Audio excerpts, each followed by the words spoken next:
I was hanging out on Coronado.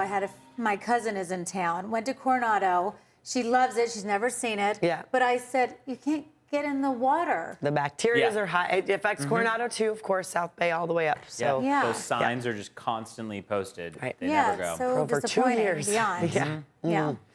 It's going to be a mild start to the day out there across San Diego County. At least fantastic beach weather. If you do want to head to the beach, you might want to head to a beach that's a little farther north. But what we're seeing across all of our coastal communities is that temperatures in the afternoon hours, at least, are going to predominantly be in the 70s, but there are going to be some low 80s that we hit. Live look outside right now shows it's still dark. Got another 30 minutes or so before sunrise. Want to point out what took place last night, though, which was some severe thunderstorms across the county. Take a look at how those developed. You can even make out with the lightning bolts there, spots that saw lightning. Now, again, this has been predominantly isolated to Pine Valley and farther east. So these are not intensely populated regions of San Diego County, but nonetheless, still showing how much activity came about as of yesterday afternoon and yesterday evening. Over the next 12 hours here in San Diego, we're expecting close to the coastline quite a difference. Sunshine, warmth, a little bit of humidity out there, temperatures climbing maybe to the low 80s. We're going to be lucky if we make it to 83. Some of these models push us in that range.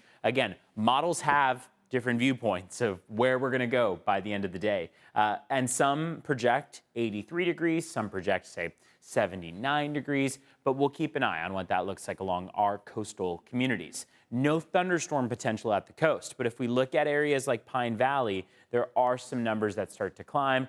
Today is at about 24%. We drop down quite a bit, and that means that by the upcoming weekend, we have almost no chance of those showers and thunderstorms coming about. So really today is essentially our final day where that's a possibility. Still, most of our models keep us at about 80 this afternoon along the coast. So between 80 and 83, we haven't been there in a while.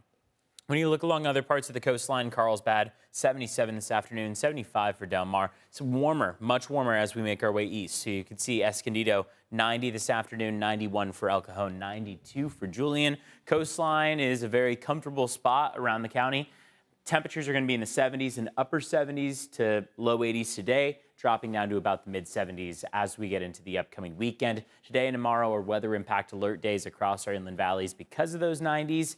And because of how hot it is, weather impact alert days are usually when we have a heat advisory, excessive heat warning in play, at least recently, and that's been the case. So that expires after Thursday, and we start to see those cooler temperatures. Mountains and deserts also cooling down to the 80s across the mountains. Across the deserts, we're dropping all the way down to about 106 by Sunday.